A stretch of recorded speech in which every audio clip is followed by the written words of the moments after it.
गोकुलपुर नाम का एक गांव था, जहां के लोग वहां की पिछड़ी हुई जिंदगी जी रहे थे। जहां हर गांव शहर में तब्दील हो रहा था, वहीं पर किसी भी सरकार ने गोकुलपुर पर ध्यान ही नहीं दिया। ना अच्छे सड़क, ना ही कोई ट्रेन की सहूलत थी वहां। उसी गांव में संजय नाम का एक आदमी रहता था, जिसके साथ उसकी बीवी रहती थी जो पेट से थी। गांव में हॉस्पिटल न होने की वजह से संजय को मीना को हमेशा अपने बैलगाड़ी में दूसरे गांव ले जाना पड़ता था, जिससे मीना को बहुत तकलीफ हुआ करती थी। मीना, अब तो वक्त के साथ बैलगाड़ी में जाना और आना बहुत मुश्किल हो गई है। अगर एक ट्रेन की सहूलत इस गांव में होती तो एक गांव से दूसरे गांव में जाना कितना आसान होता, मगर कोई सरकार हमारे गांव की तरफ देखती ही नहीं है। मैंने सरकार को इस मामले पर कई सारे लिफाफे भेजे हैं, लेकिन सरकार ने आज तक कोई भी जवाब नहीं भेजा। आज कस्बे में इस मामले को लेकर एक बैठक बनाई गई है। तुम आराम करो, मैं शाम तक आ जाऊंगा।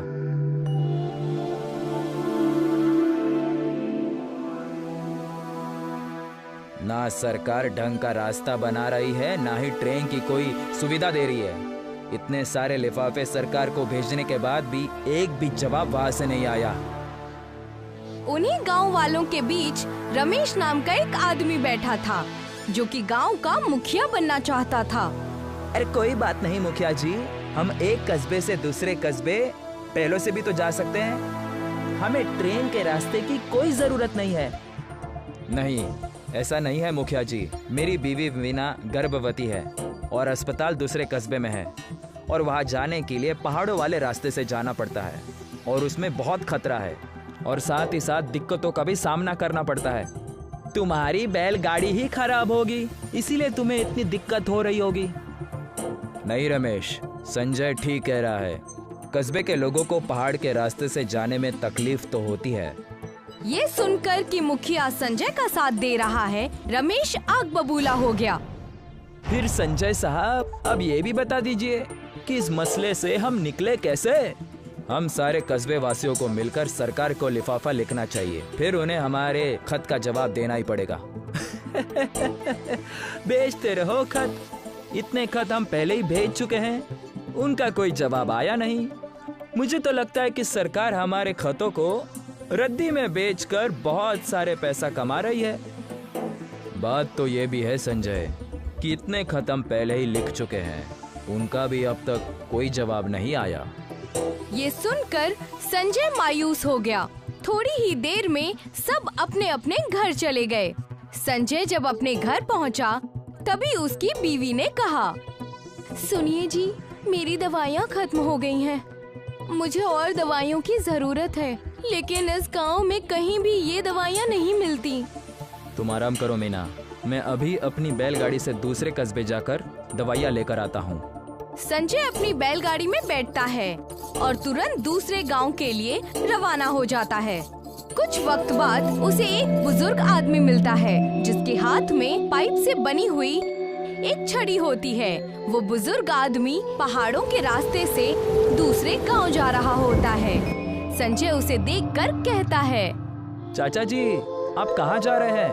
आ जाइए, मैं आपको छोड़ देता हूँ। यहाँ से दूसरा कस्बा बहुत दूरी पर है, आ जाइए, मैं आपको छोड़ देता हूँ। अरे बेटा, मेरे पास तुम्हें देने के लिए कुछ भी नहीं है। कोई बात नहीं चाचा जी, मुझे आपसे कुछ नहीं चाहिए। आइए, मेरे बैलगाड़ी पर बैठिए। वो बुजुर्ग आदमी संजय की गाड़ी में बैठ जाता है। वो बुजुर्ग आदमी संजय का मायूस चेहरा देखकर पूछने लगता है, क्या हुआ बेटा, तुम्हें कोई फिक्र सता रही है? अब क्या बताऊं चाचा जी, मेरे कस्बे में बहुत बड़ी दिक्कत आई है। हमारे कस्बे में ना ही अस्पताल है और ना ही कोई सुविधा। हमें हर काम के लिए दूसरे कस्बे जाना पड़ता है, जो बहुत ही मुश्किल काम है। मैंने सरकार को ट्रेन के लिए इतने सारे खत लिखे हैं, लेकिन सरकार की तरफ से एक भी खत का जवाब नहीं आया। ऊपर से हमेशा एक डर सर पर रहता है। अभी मेरी बीवी गर्भवती है, उसे हर महीने अस्पताल ले जाना और लाना पड़ता है। उसके साथ कोई गलत ना हो जाए। बस एक ट्रेन की सुविधा कस्बे में हो जाती तो सब ठीक हो जाता। संजय ने सारी बात उस बुजुर्ग आदमी को बताई। कुछ ही वक्त में वो लोग दूसरे गांव पहुंच गए थे।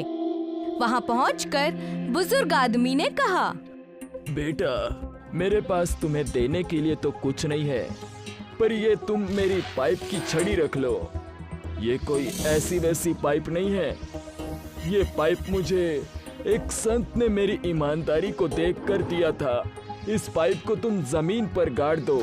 अगले दिन ये तुम्हें कई सारे पाइप्स दे देगा, जिससे तुम जो चाहे वो बना सकोगे, और ये तुम्हारी कस्बे की हिफाजत भी करेगा। ये सुनकर संजय को यकीन नहीं हुआ। फिर भी संजय ने वो पाइप ले ली। फिर दोनों अपने अपने रास्ते चले जाते हैं। संजय दवाई लेकर अपने घर चला जाता है और अपनी बीवी से बोलता है, ये लो मीना, दवाई खा लो। मीना संजय के हाथ में पाइप देखकर पूछती है, ये आपके हाथ में किस किस्म का पाइप है जी? ये पाइप मुझे एक बूढ़े आदमी ने दी है। संजय अपनी बीवी मीना को सारी बात बताता है जो उसके साथ घटी थी, जिस पर मीना कहती है, आप आज ही इस पाइप को जमीन के नीचे गाड़ दीजिए। क्या तुम्हें लगता है कि ये पाइप जादुई है? ये तो मुझे भी नहीं पता, लेकिन अगर ये बात सच हुई तो गांव का कल्याण हो जाएगा। ये सुनकर संजय पाइप को जमीन में गाड़ देता है और जैसे ही सुबह होती है वैसे ही वहाँ एक दरख्त पर कई सारे पाइप लगे होते हैं, जिसे देखकर संजय हक्का बक्का रह जाता है और कहता है, ये तो सच में जादुई पाइप है। मैं अभी जाकर मुखिया और सारे कस्बे वालों को बुलाकर लाता हूँ। संजय मुखिया और गांव वालों को बुलाता है और सारी बात बताता है, जिस पर मुखिया कहता है, ये तो बहुत ही अच्छी चीज है, मगर हम इतने सारे पाइप्स का करेंगे क्या? ये पाइप कोई ऐसी वैसी पाइप नहीं है। इस पाइप से हम जो भी बनाएंगे वो चीज बन जाएगी। लेकिन अब इससे क्या बनाने वाले हैं? हम सब मिलकर इस पाइप से एक ट्रेन बनाएंगे जो हमें दूसरे कस्बे से जोड़ कर रखेगी। ये सुनकर सारे गांव वाले खुश हो गए और ट्रेन बनाने लगे। कुछ ही वक्त बाद ट्रेन बनकर तैयार हो गई। वाह, इस ट्रेन के बाद अब हमारी सारी दिक्कतें खत्म हो जाएंगी। सामान लाना ले जाना सब आसान हो जाएगा और इस कस्बे की प्रगति भी होगी। ठीक कहा आपने। ये देखकर रमेश को जरा भी अच्छा नहीं लगा और वो हंसते हुए कहता है, ये देखो, पाइप से ट्रेन बनाई है। कभी तुमने सुना है पाइप के ट्रेन के बारे में? ये ट्रेन चलेगी ना? वो तो जब हम इसमें बैठेंगे तब पता चल जाएगा रमेश। संजय सारे गांव वालों को बुलाकर कहता है, आओ सब, अब हम ट्रेन में बैठ जाते हैं। जिस पर रमेश कहता है, नहीं नहीं, मैं नहीं बैठूंगा इस ट्रेन में। ये चलने वाली नहीं है। पता चला ये टूटकर हम पर ही गिर गई। रमेश ने लोगों को डराने की कोशिश की और कई सारे लोगों ने ट्रेन में पहले बैठने से मना कर दिया। नहीं नहीं, मैं भी नहीं बैठूंगा इसमें। हाँ, मैं भी नहीं बैठूंगा। पता नहीं कब कौन सी दिक्कत आ जाए। ये सुनकर मुखिया रमेश पर गुस्सा होते हुए बोला, अगर तुम्हें नहीं बैठना तो मत बैठो। कस्बे वालों को डरा कर तुम्हें क्या मिल जाएगा? हमेशा सत्ता हासिल करने के पीछे पड़े रहते हो, पर कभी कभी अपने दिल से इस कस्बे के बारे में सोचा करो। जाने दीजिए मुखिया जी, हम ट्रेन में बैठते हैं, देखते हैं कि ये रमेश सही है या फिर मैं। जैसे ही लोग ट्रेन में बैठते हैं वैसे ही ट्रेन चलने लगती है और सारे लोग खुशी से भर जाते हैं। फिर सारा गांव ट्रेन का इस्तेमाल करता है और ये सब देखकर रमेश एक बार फिर आग बबूला हो जाता है।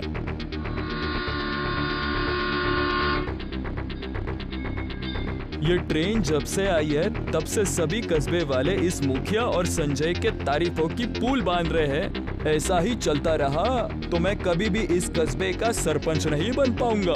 रमेश कुछ गांव के लोगों को जमा करता है और उनसे कहता है, मैं इस ट्रेन को अपने कस्बे में किसी भी हाल में चलने नहीं दे सकता। हम आज ही रात जब सब सो जाएंगे इस जादुई पाप की ट्रेन पर तेल डालकर आग लगा देंगे और फिर जब मैं मुखिया बनूंगा तब तुम सबको एक अच्छी नौकरी दे दूंगा। ये सुनकर वो लोग रमेश के साथ हो जाते हैं और जैसे ही रात होती है वैसे ही रमेश और वो लोग ट्रेन में तेल लेकर घुसते हैं और फिर रमेश कहता है, बहुत पाइप की ट्रेन कर रहे थे ना, आज इसका काम यही तमाम कर दूंगा। मगर जैसे ही रमेश और वो लोग पाइप की ट्रेन में आग लगाने की कोशिश करते हैं वैसे ही ट्रेन के कुछ पाइप्स जादुई तरीके से बाहर आकर उन्हें पीटने लगते हैं। अरे ये क्या हो रहा है हमारे साथ? ये कैसे? ये तो नामुमकिन है। फिर वो पाइप ट्रेन में ही जेल बनाकर उन्हें कैद कर लेती है और जब अगली सुबह होती है तो संजय और मुखिया ट्रेन में चढ़ते हैं और रमेश को कैद देखते हैं। अरे ये क्या? तुम और ये लोग यहाँ क्या कर रहे हैं? मैं समझ गया मुखिया जी, इनके हाथों में तेल है, जरूर ये लोग इस ट्रेन को नुकसान पहुँचाने आए होंगे। तब मुखिया रमेश से पूछता है, क्या ये बात सच है रमेश? नहीं, ये बात सच नहीं है, मैं तो बस सिर्फ इस ट्रेन में बैठने आया था। जैसे ही रमेश ये झूठ बोलता है वैसे ही एक पाइप उसके सिर पर पड़ती है। नहीं, ये सच नहीं है, वरना ये पाइप की ट्रेन ऐसा नहीं करती। मुझे माफ कर दीजिए मुखिया जी और संजय, ये सत्ता की लालच में अंधा हो गया था और इस ट्रेन को जलाने वाला था। मुझे मेरे किए पर पछतावा है, मैं फिर ऐसा कुछ कभी नहीं करूँगा। ये सुनकर गांव वाले चिल्लाकर कहने लगते हैं, गांव से निकाल दो इसे, गांव से निकाल दो इसे। रमेश, तुम आज और इसी वक्त इस कस्बे से निकाले जाते हो। मुखिया जी, मुझे लगता है कि हमें रमेश को एक और मौका देना चाहिए, उसे उसके किए पर पछतावा है। ये सुनकर मुखिया कहता है, अगर तुम कहते हो तो रमेश को एक मौका और देते हैं, पर ध्यान रहे रमेश, अगर ऐसी गलती वापस हुई तो तुम इस कस्बे से हमेशा हमेशा के लिए निकाल दिए जाओगे। और ये सुनकर रमेश सबसे माफी मांगता है। तुम्हारा बहुत बहुत शुक्रिया संजय। कोई बात नहीं रमेश, तुम्हें अपने किए पर पछतावा है, मैं बस इसी बात से खुश हूँ।